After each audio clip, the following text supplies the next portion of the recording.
Hi everybody, I'm Sauk Valley Media Assistant Sports Editor Christopher Heimerman. This is the second video installment of our series, The Hidden Injury, as we explore the subject of concussions, how they're handled, and this week in our installment we're kind of addressing some of the myths. Girls soccer, it sees its fair share of concussions as well, and Mahmoud, from what I understand, over the past, or during your tenure as a coach over at Dixon, you've seen a couple of concussions yourself. Yes, I have.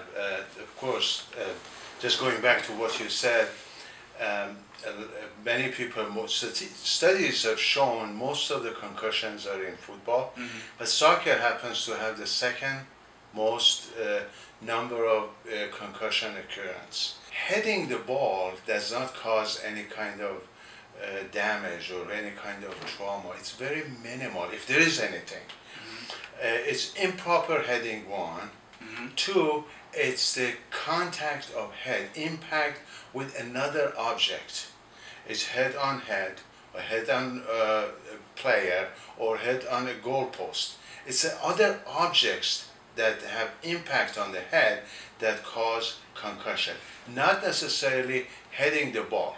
You know, you used a very important word before, I think, when you said improper heading, which comes down to coaching and training, and not just with heading, but something you and I discussed is slide tackling in soccer, which can be very effective if it's organic for a player and if they are blessed with the gift of side tackle. Definitely, technique plays an important part in any kind of injury, to prevent any kind of injuries. A proper training. Proper training, make sure. I talked to Dr. Dragenberg once about this, and she mentioned about neck muscles. There are some muscles that you have to implement your practices to strengthen those muscles.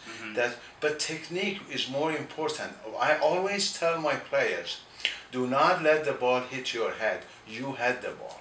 Now there's a big trend right now, as we've discussed in soccer, with the design of the protective headbands that a lot of players are using these days. And Dr. Dragenberg, from what I understand, you've done some studies on it. I have done some reading, and some studies are for it, some are neutral. There's some that are actually against it, saying maybe they'll give a false confidence and increase the aggression that a player is going to play with. Maybe they won't be as scared to head impact with another player's head if they have these on. So I'm sure there's more data out there. I just, from what I've read, about 10 studies, it's just not convincing, and it's hard to say what studies are actually done by the company making the headband. I haven't made a decision for my own daughter yet, and her own team and things like that. During a Duchess's soccer match, what sort of medical personnel do you guys have along the sideline?